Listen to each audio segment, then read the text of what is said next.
Our Plant Stories has been nominated as a finalist in the Independent Podcast Awards in a new category called Environment and Natural World. I'll let you know how we get on. Thanks to all those who are regular supporters of the podcast with their commitment to buying a monthly coffee. And to Anne, who also sent some caffeine my way this month, all of which goes towards paying for this podcast, the hosting platform and the editing programme. The link is in the show notes. And now, a plant story.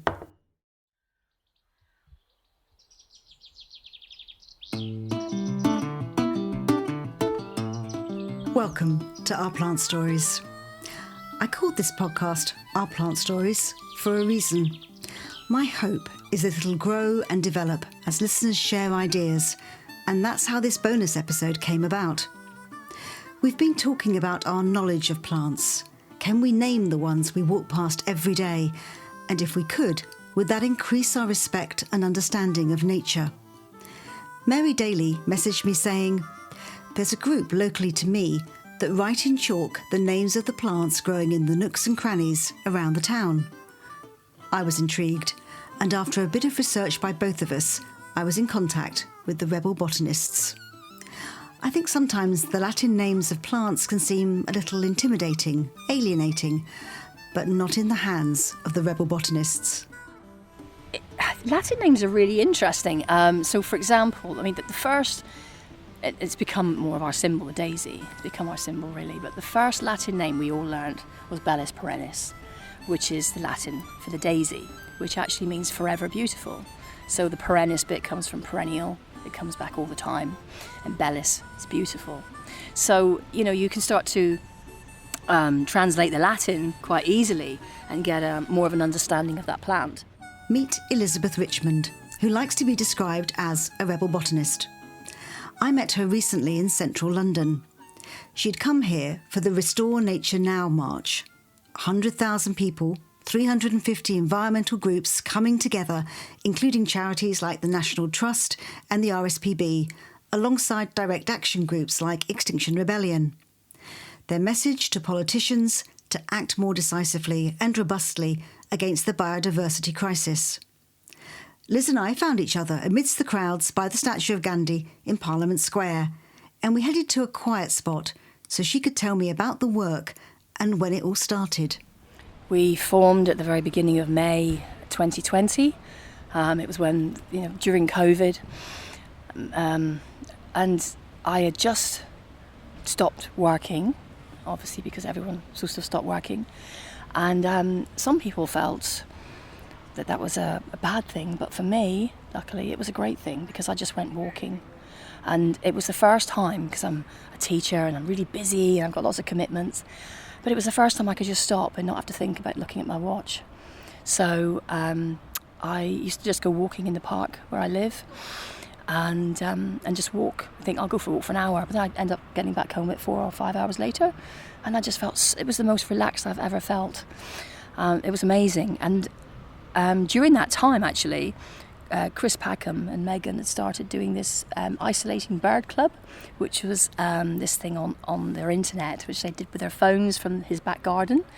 So I woke up at 9, woke up in the morning, listened to this thing at 9 o'clock over a cup of tea, and I was listening to what he was talking about in his garden with all the birds in his garden. And I thought, that's amazing. And then I took that information out when I went walking, listening to the birds in the park. But then I soon started to connect the birds with the habitats. So, for example, I remember seeing a group of goldfinches having a dust bath, and I thought, oh, that's amazing. And then I was looking at blackbirds, and then I started veering off the path in the park, and then I would, like a 10-year-old or something, I would go off the path, and then I'd be walking amongst the trees and whatever, and then sitting on a log, and then wait, and then the birds started to come back. And not take any notice of me anymore because I was just really still. And then I was just watching the birds, and then, as I say, then I was looking at which trees the birds tended to be in and their habitat. And then I started connecting things. And then, I've always liked nature, but I've never. It's that stopping and really looking at things. So then I started looking at the trees, and then I started looking at the plants along the way, and then thinking about, well, actually, what is that called? you see these lots of little yellow flowers and you think, oh, buttercup, and they're not all buttercups. There's hundreds and hundreds of yellow flower species. So I just started to get interested into it, and then I'd get home, and then what I'd learned, some of it, like you do, you forget, and I think, oh my God, what was that again, So I thought, how can I try to remember this? And then it wasn't very long afterwards, I was on the internet, and I saw this Frenchman in Toulouse who was a natural history teacher, I think, and he went out writing the names of a plant on the streets, and I thought, what a brilliant idea. So I got a piece of chalk and I went out, and I thought, if I do that, that'll help me remember the name of the plants. So I went out and I started looking them up, and then I thought, oh, what's the Latin name for this? This is really interesting. And that's how it started. And then when you use the Latin, you start to link the different flowers. You start to see the connections. So yeah, that's really how it all started. You said you were a teacher. What do you teach? I'm an English teacher and an art teacher. Currently I'm teaching art. Interesting. So language is important to you? Words are important to you? Yeah, absolutely. And did you know a lot of these plants, or did you literally have to go yourself and look them up and learn the names then? You didn't? They weren't. Some of them you knew, or? Well, we all know a daisy, we all know a dandelion, don't we? But I didn't know the Latin names. And you think you know more than you do, but you don't really. I mean, I went out and I suddenly think, oh God, what kind of tree is that? Is that an elder? Is that? Oh, actually, I don't really know. It's surprising that what you don't know. So, I've always been into nature, but again, it's stopping and recognising what the individual species are. And I just thought, actually, I don't really know half of these things. So, and I pulled out wildflower books and tree books, and I started walking in the park with the books in my bag. Quite heavy when you're carrying a load of books around. But then as we were allowed to have an extra person walk with you, whatever, my friend Gay started to join me. She thought, oh, that sounds really good, Liz. I'll come down and join you. So fine. And then it gradually built up, and then another friend joined and another friend joined. So then there was about 5 or 6 of us going out, doing this, walking around. But I remember that when we first started going out, it was just myself and Gay. And we walked through the park, and I named a yew tree, and we were walking along, doing some chalking. This guy shouted to us, and I thought, oh no, I'm in trouble now, And he said, oh, did you just chalk that tree? And I said, yeah. And he said, amazing. He said, what a brilliant idea. He said, I run through this park every day. He said, I never knew that was a yew tree. And I thought, really? You didn't know it was a yew tree? So, and then I thought, actually, there's something in this. So then I really, really went for it then. I thought, right, then I started naming all these plants, all these trees, putting the Latin name.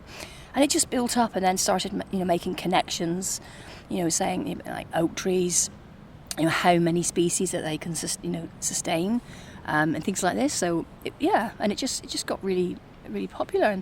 And a lot of things, we're all trying to support the planet, aren't we? We're all trying to save this wonderful planet and help nature. But some things do sometimes, bring forth anger. Unfortunately, people moan, don't they, and whatever. But actually, we never had anybody moan at us. So we never went up to anybody. We just did all our chalking. And then people just came up to us, and they would ask us about the Latin. And then they'd ask us about the Latin names, and, why are you doing this? And, then we tell them, because we're actually showing what the names are and how we walk past these little plants every day and we don't know what they are. We don't look at them. And people just thought it was great. Do you often pick plants that are literally growing out of the pavement, growing in the kerbsides? Is that part of it for you? Oh, that's absolutely, yeah. I mean, we aim to do urban chalking. That's what we're all about, because that's where it happens. I mean, people that go into the country or go into the woods probably are already into nature. They're already liking nature, But people who are just walking on the streets, this city people, they just don't see half of what's there. And that's why we felt that we needed to raise that awareness. So rather than just walking along, look and see what's around you. So see the daisy, see the Cymbellaria moralis over there hanging off the wall. That is impressive. We're under a London plane tree, and the bark of a plane tree absorbs all the pollution in the city. These are the benefits of trees, and this particular tree. So that's what we were trying to do. get people to notice the plants, and then when people stop and look, get people to kind of understand the importance of them. But I think just that the point is, if they stop and look and they learn the name of a plant, they're making a connection. And I think once you make that connection, you start to respect that plant. Tell me a bit more about the Latin, what you discovered when you actually gave them the Latin names. I think Latin names are really interesting. So, for example, I mean, the first, it's become more of our symbol, the daisy. It's become our symbol, really. But the first Latin name we all learned was Bellis perennis, which is the Latin for the daisy, which actually means forever beautiful. So the perennis bit comes from perennial. It comes back all the time. And bellis is beautiful. So, you can start to translate the Latin quite easily and get more of an understanding of that plant. But also you see the connections. So things like dandelion, so Taraxacum officinale. So usually if Latin names are always binomial, okay, so which means two named.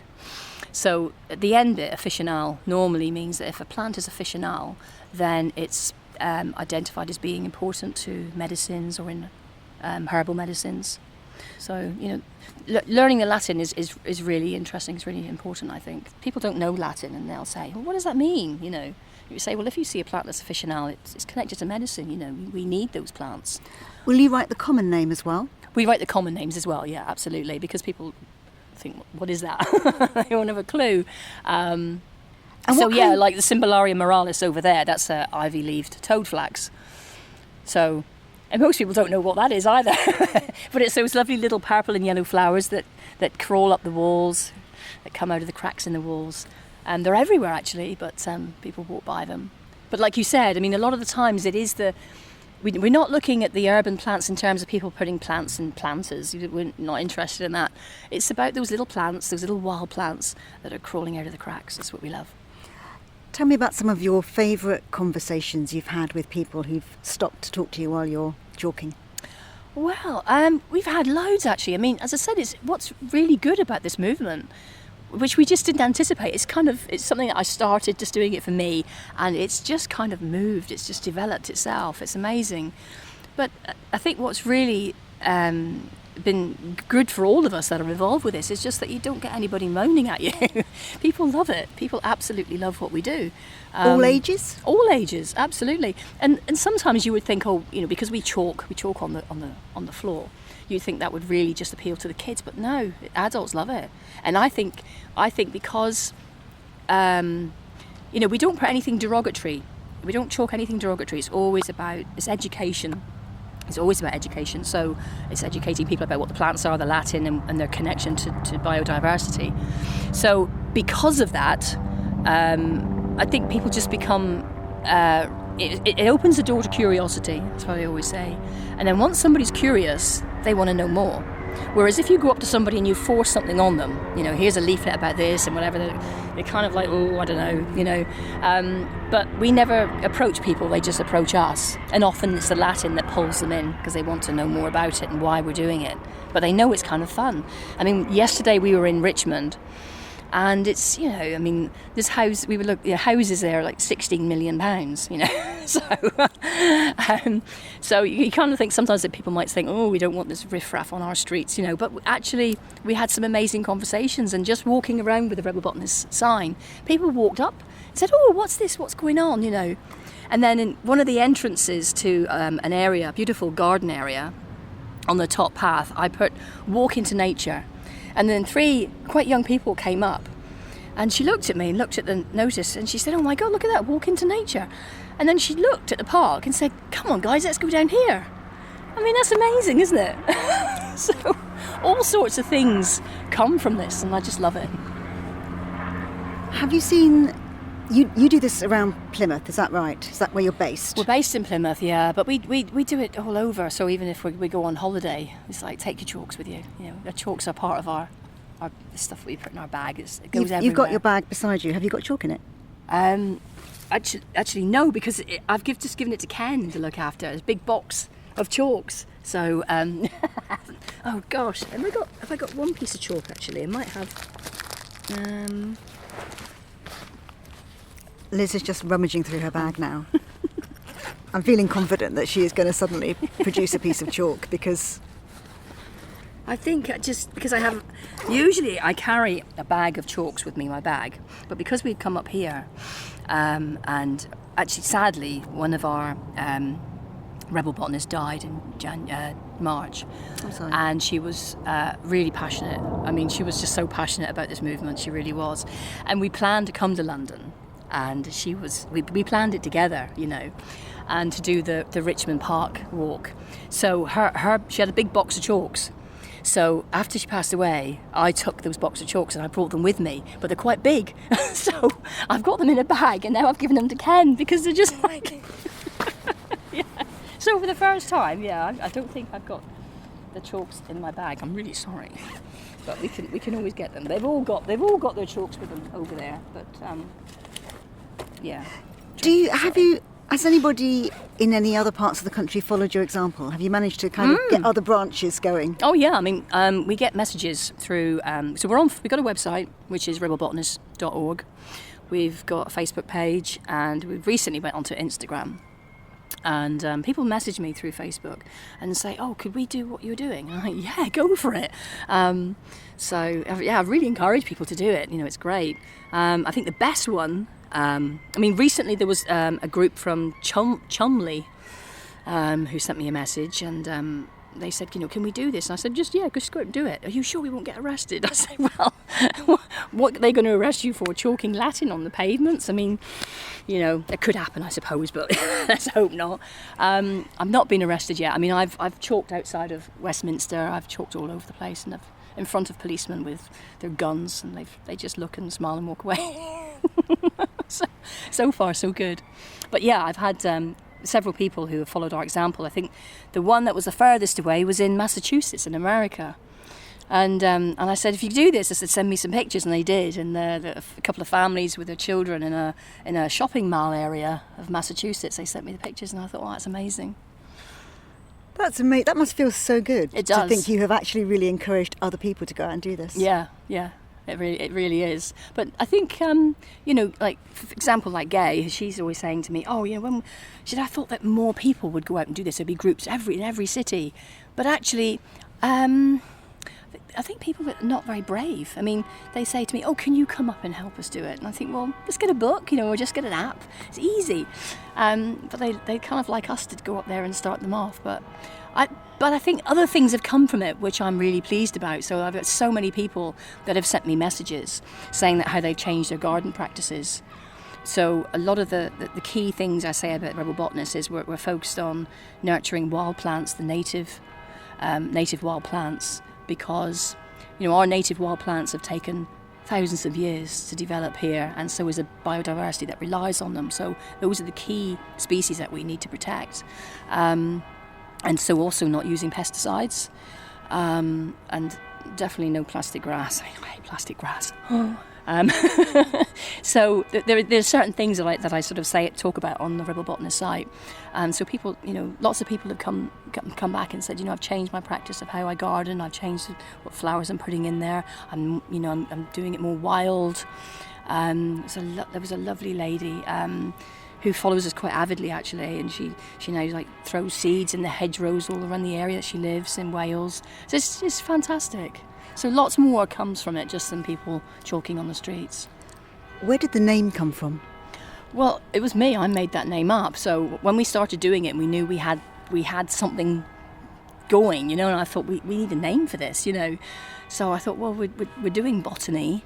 And then at first I kind of was thinking, it's a little bit rebellious, it's a little bit kind of off the wall, isn't it? And I was thinking like maybe punk rebels, and I thought no, because I'm a bit of a Vivienne Westwood fan as well. So I thought no, punk doesn't work. And then I think a couple of days later I was playing a David Bowie thing, and I thought rebel. So that was it, Rebel Botanist. And it's people love the name. I absolutely love it. So, what do you feel about the idea to have a GCSE in natural history? Oh, I love it. Absolutely love it. I mean, I read about it quite a few years ago now, and I thought then, you know, this is lacking in our curriculum. and the government are really pushing for everything to be STEM. That's fine, but it's not just about that. The arts, they're cutting back on the arts, and from the arts you've got creativity, as well as having mathematicians, as well as having scientists. You need creative minds, and it's wrong to be pulling back on those subjects. Natural history. I mean, I've watched David Attenborough, which is one reason why we went to Richmond yesterday. I've watched David Attenborough since I was a child. He's the longest teacher I've ever had, and I have loads of DVDs at home, and then I think, right, I must learn up on this, and I pull them out, and I watch them, and he's just like a really amazing facilitator. He's got a great team with him as well. Let's not forget that. But his facilitation of how he presents it and how he narrates it. It really resonates, and I've worked with a lot of different students. Some are very rebellious in themselves, but I've never come across even some of the worst students I've had who don't like David Attenborough. In fact, a colleague of mine once, I remember one time she had a terrible group. I mean, they were just awful, kicking off, and it was just dreadful. And she came into me and she went, "Liz, have you got a David Attenborough DVD?" And I said, yeah. So they all sat watching David Attenborough and they all calmed down. There you go. It's incredible, isn't it? So do we need natural history? Absolutely. It embeds everything that it's about where we are, where we've come from, and where we're going. We'll return to the episode in a second, but can I just encourage you to follow, rate and review this podcast? The easiest way to do that is from your phone. Go to Apple Podcasts if you have an iPhone, and Spotify if you're on Android. And let's see if the algorithms will do their magic and recommend it to other plant people. Meanwhile, back in the episode. So we're in Dean's yard, which is why you can hear the bell going in the background. Although it's amazingly quiet, actually, isn't it? Well, it was quite quiet. And then the bell started going. But if we cross, now this is what I think of you as doing. So we've got some steps going up, and we've got some plants that are growing in the crevices, growing up the steps. So what am I looking at, Liz? So you're looking at, see, I was right, even across the other side of the road, it's Cymbellaria moralis. And if you look at them carefully, they kind of look like little snapdragon flowers. So they've got, wrong glasses, can't see with my sunglasses on. So they've got a central yellow section. They've got two tiny little purple petals that stick up like little rabbit's ears. And then they've got three bigger ones coming out from the bottom. They're very pretty. I mean, they're tiny. They're about a quarter the size of my fingernail. They're really small. They just, you always find them on old walls. They creep up, and they self-pollinate actually. And they creep up and they embed their little roots into the cracks and crevices of the walls and hang down. And because they're on walls, that's where the moralis comes from, as a mural. And Cymbellaria, symbols. So people say they kind of look like symbols, but I'm not sure. In fact, that's the most common one here, really. It's creeping all the way along these steps. Yeah, I mean, there's not an awful lot here, is there, really? Which is a shame. Now, one thing I didn't mention to you before is that, I started going out with books, but then we thought we were carrying all these books around with us. So we've got some apps now that we use on the phone. And that's good because it encourages younger people to get involved as well. So we use an app called Seek. So it's called Seek, as in hide and seek. And you click onto it, and you point the camera at the flower, or the plant, or the tree, and then hopefully it should tell you what it is. I was going to ask, were there any books that you recommended? Yeah, I mean, there's a little wildflower book I've got in my bag actually. I mean, there are quite a few different books that you can get. I mean, but I've got this little tiny Collins Gem Guide, and they do lots of guides on trees and whatever. This one on wildflowers is quite good actually. So it gives you what the flowers look like, the leaves, tells you the name, gives you the Latin name, and then gives you a little bit of information about them as well. So You could tuck that in the pocket of any jacket, couldn't you? It's just really small, so I carry that around with me quite a lot. I quite like a little tiny book to refer to. It's really nice. So, and you can use apps like we've got this one, which is Seek by iNaturalist. There's also one called PlantNet, which is quite good as well. And they feed into a global database. So, for example, Seek goes into National Geographic, and I think it's the University of California. And then they collect all that information. So if you've got the location on, they'll know that you found a Cymbalorium moralis in the middle of Dean's Yard in London. So then they collect this data. So you become a citizen scientist as well, which is great. And it records everything across the world and where it is and how many there are, etc. So it helps. So you feel bigger picture. Part of something much bigger when you do this. Yeah, absolutely. Yeah. If you use the online apps, that's what you can feed into, which is great. And a lot of people like doing that. Or you can just use the little books, which is nice as well. But we all learn in different ways. So, but I think for us as well, because you look at the plant. And then you chalk it. I think in doing that, it helps you to remember what it is. It did for me anyway. As soon as you write down the name, that helps, doesn't it? For me as Absolutely. well, the way to learn is to write the name down. When I did my RHS level 2 and you had to learn a certain number of Latin names of plants every single week, the writing down was really important for me. I know, because if you just read it out of a book, it's like death by worksheet, isn't it? Really? It's that's what we say in teaching. It doesn't stick, does it? Whereas No, and I imagine if you write it big in chalk, then it really helps. I know, and because you're doing it, you've got that kinesthetic learning, and you've also got the visual learning. So, yeah. So if you had chalk right now, you would literally take this plant and you would write its name. I would write its common name and its Latin name around it. Yeah. I mean, it's nice if you've got nice writing as well. So, we try to get nice writing. Liz and I headed back to Parliament Square, where she retrieved the box of chalks. And even though there were no plants in any of the cracks or crevices, she showed me how she writes and draws on the pavement. So, head over to the website, ourplantstories.com, or my Instagram account, ourplantstories_podcast, to see the photographs. I'm reminded of Mary Colwell's comment in the episode about a GCSE in natural history. She said, "You're not asked, I'm not asked, David Attenborough isn't asked, anybody isn't asked to save the world. We're only asked to do what we can do." Thanks to Mary Daly for the tip-off about the Rebel Botanists and Liz Richmond for taking the time to talk to me. Our Plant Stories is an independent production, presented and produced by me, Sally Flatman.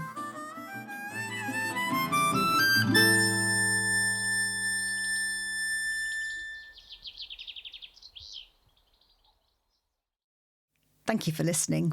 If you want to show your support for this podcast via Buy Me a Coffee, then the link is in the show notes or on the website, ourplantstories.com. I promise you, your virtual coffee will go towards the podcast, not plants.